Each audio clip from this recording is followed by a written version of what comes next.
The loudest rumor in the silver world isn't about a price spike, it's about a suitcase. Not a literal one, an accounting one. They're saying Warren Buffett, the Oracle of Omaha, spent his final days as Berkshire's CEO moving $50 billion into physical silver. That is an insane claim. So today we do the only thing that matters, we ignore the emotion, and we do the math. Because if the rumor is wrong, the math will expose it. And if the rumor is even half right, the math explains why silver could be entering a third turning moment, the kind of shift where the rules don't change overnight, but the outcomes do. Before we start, there is no verified public filing that proves a $50 billion physical silver purchase. So treat this as a forensic breakdown, not a headline. We're going to map what would have to be true for this story to be real, and what would likely show up if it was. In the late 1990s, Berkshire Hathaway really did buy a mountain of silver. Not a token position, a statement. Berkshire publicly disclosed it owned 129,610,000 ounces, accumulated between July 25, 1997 and January 12, 1998. That wasn't a trade, that was inventory. And the company explained the logic in plain English. Published reports showed bullion inventories had fallen materially because user demand exceeded mine production and reclamation, and equilibrium would likely require a higher price. That's the Buffett fingerprint, not prophecy. Imbalance. He wasn't trying to win the chart, he was trying to buy a shortage before the crowd could price it, and he later joked that he was the silver king for a while, and that he sold too early. So yes, Buffett has history here. Real history. Why people believe the rumor. Now fast forward to now. Silver has been violent. Explosive up moves, brutal down moves, spreads that behave like they're made of rubber bands. And when a market starts acting like that, the human brain searches for one clean explanation, a hidden buyer, a secret meeting, a single mastermind. That's how rumors are born. But here's why this one sticks. If you know Buffett's playbook, the silver setup sounds familiar. 1. Physical inventory signals matter more than daily noise. 2. Big outcomes happen when small, tight markets meet large pools of capital. 3. The best edge is a simple mismatch. Demand outpaces supply for long enough that the system has to reprices itself. That's the core thesis. Now let's stress test the $50 billion into physical claim with simple arithmetic, the 50 billion math. $50 billion is not a cute number. In silver, it's a bulldozer. Let's use 3 price points so nobody can wiggle out with but what if. Scenario A, silver at $80 an ounce. 50,000 divided by 80 equals 625,000 ounces. Scenario B, silver at $100 an ounce. That's 500,000 ounces. Scenario C, silver at $120 an ounce. That's about 416,667 ounces. Now pause. Berkshire's famous 1997-98 hoard was 129.7 million ounces. A $50 billion physical buy would be roughly 3 to 5 times bigger than that, depending on price. And here's the part that should make you sit up. Global mine production in 2024 was about 819.7 million ounces. So if someone tried to scoop 500 to 625 million ounces as physical bars, they'd be reaching for more than half a year of the world's mine output before you even ask who else needs metal. That doesn't mean it's impossible over time. It means it's impossible quietly. So if Buffett, or anyone, did this, it wouldn't look like a clean price candle. It would look like a slow tightening, then sudden weirdness, premiums that don't come down, delivery wait times that stretch, out of stock signs that appear in places that used to be boring, not just price, availability. What physical really means. And this is where most people get tricked. When you say physical silver, what form do you mean? If you mean coins and small bars, you run into retail supply chains, fabrication limits, and huge premiums. You can't push $50 billion through that straw. If you mean wholesale good delivery bars, often 1,000-ounce bars, the math changes into logistics. 500,000 ounces divided by 1,000 equals 500,000 bars, 500,000 big bars. Each bar weighs about 31.1 kilograms. So 500,000 bars is roughly 15,550 metric tons of silver.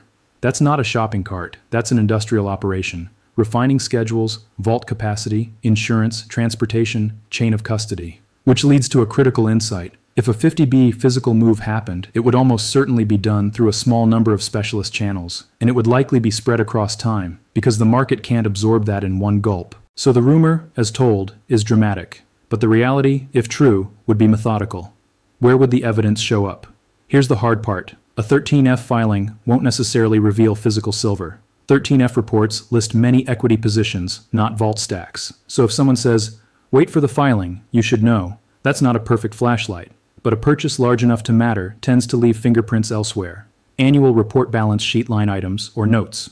Subsidiary disclosures. Unusual custodial arrangements. changes in risk language around commodities, and, most importantly, market behavior that can't be explained by normal flows.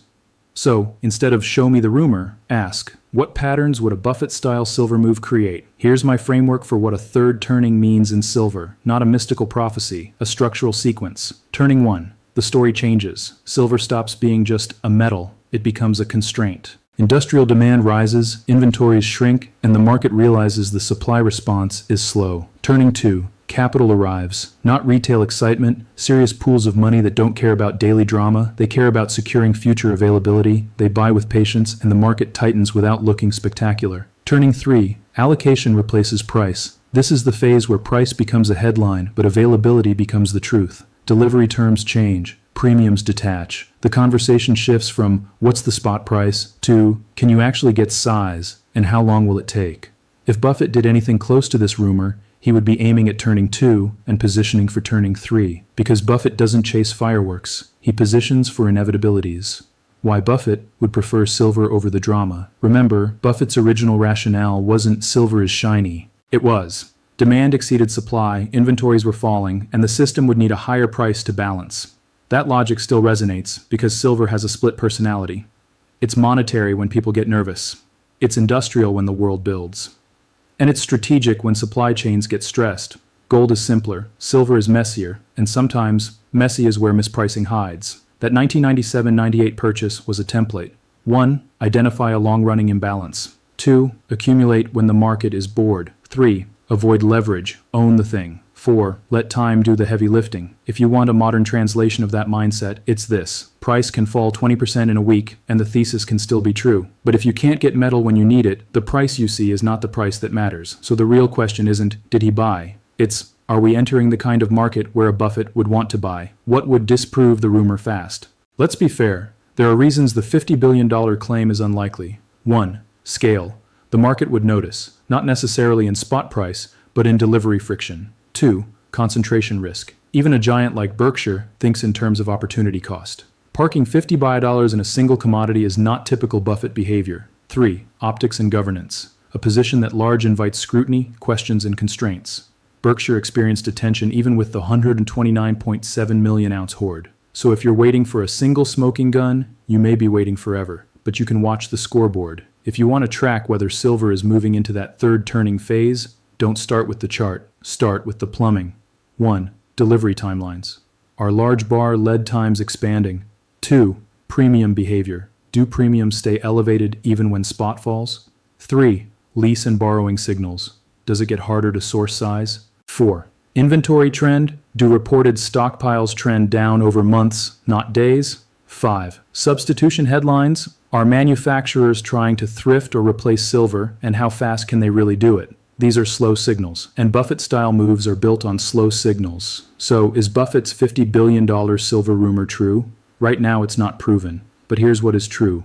Buffett has done this before, at a smaller scale. He did it by watching inventories, not vibes. And the math says a $50 billion physical move would be so large it couldn't stay invisible forever. Which brings us back to the third turning idea. The turning isn't a date on the calendar, it's a shift in how the market behaves, from price to availability, from trading to allocation, from stories to constraints. And if you see that shift happening, you don't need a rumor to tell you the era changed. You'll feel it the moment you try to buy size. If you want part 2, I'll map the 3 scenarios that could trigger turning 3, and the one that would surprise almost everyone. Drop a single word in the comments, turning, and I'll know you want the deeper breakdown. People hear secret purchase and imagine someone clicking a button, but physical silver is not a button. It's a supply chain. Silver is mined in one place, refined in another, cast into bars somewhere else, and stored behind someone's insurance policy. At every step, there's capacity, and capacity is the enemy of secrecy. In stocks, you can hide behind volume. In physical commodities, you're negotiating with real bottlenecks. Refineries that can only pour so many bars per week. Transport that requires scheduling. Vaults that have limits. And counterparties who talk. That's why quiet accumulation in physical metals usually looks like one of 3 things. Option 1. Long-term offtake. You don't buy what exists today. You lock in what will be produced tomorrow, month after month. Option 2. Private swaps with holders. You buy from someone who already has bars and wants cash, and you settle quietly with custody transfers. Option 3, a blended structure. Some physical now, some future supply contracted, some exposure hedged, so your footprint doesn't scream in one single lane. If Buffett, or any disciplined allocator, ever made a move this big, it would look like option 3. Boring, spread out, almost uncinematic, which is exactly why it would work, why silver is so sensitive to big money. Now here's the part that makes silver unique. It's not just small, it's split. A large percentage of silver is mined as a byproduct of other metals. That means higher silver prices don't automatically bring a flood of new silver. Supply is chained to decisions made for copper, lead, zinc, and gold. So when demand rises, the market can't respond instantly. It responds with volatility. That's why silver has a long history of sharp upside runs and sudden air pockets. It doesn't move like a calm store of value. It moves like a market where the float is thinner than people assume. And that brings us to the third turning question. Have we entered a phase where silver behaves less like a trade and more like a constrained input? If you've been around this market long enough, you remember 2 chapters. Chapter 1, the late 1970s blow-off. Silver became the symbol of a crowd. It ended with rules, liquidations, and a lesson burned into memory. Leverage turns metal into a trap. Chapter 2, the 2000s to 2011 surge. Silver climbed again, and again the ending was the same. Volatility punished anyone who thought up only was a strategy. So why would a third chapter be different? Because this time, a larger share of demand is industrial and persistent. It's not only people wanting a hedge, it's factories that can't ship product without it. And industrial demand doesn't panic sell because of a scary candle. Industrial demand renegotiates contracts and hunts supply. That's the kind of demand that changes market structure over time. Slowly at first, then all at once. Let's apply a Buffett-style filter to silver. No hype, just principles. Principle 1, avoid leverage. If your thesis requires perfect timing, it's not a thesis, it's a bet. Principle 3, focus on the durable driver. For silver, the durable driver is not a tweet, not a headline, not a weekend frenzy. It's the basic equation. Users need metal and supply is slow. That's why the 1998 Berkshire explanation reads like a blueprint. Inventories falling, user demand exceeding mine output. Higher prices needed to balance. That's not a motivational quote. That's a supply-demand audit. Rumors attach themselves to transitions. It's human nature. A leadership handoff creates a narrative gap, and the internet fills gaps with story. Maybe he did one last move. Maybe he left one last message. Maybe he placed one last chess piece. And to be clear, transitions can matter. A new CEO changes tempo, risk appetite, and communication style. But a physical silver hoard is not a secret diary entry. It is weight on a balance sheet. Eventually, it has to be acknowledged somewhere. So the right way to hold the rumor is like this. Possible in theory, hard in practice, and likely to leak through evidence if it's real. What a $50 billion move would do to the market. Let's go from can it happen to what would it do. A whale doesn't just buy silver. A whale changes incentives. If the market suspects a buyer is locking up future supply, holders become less willing to sell, refiners become more selective, and everyone starts asking for better terms. That's when you see the soft default behavior, not an official default, a practical one. Where metal exists but only at higher premiums, longer delivery, and stricter conditions, that is turning 3, allocation. And here's the psychological twist. During this phase, price can still crash, because paper selling can be violent, but physical can stay tight at the same time. That's how you get a market that looks cheap on screen and feels expensive when you try to buy. And in silver, the real scoreboard is metal in motion today.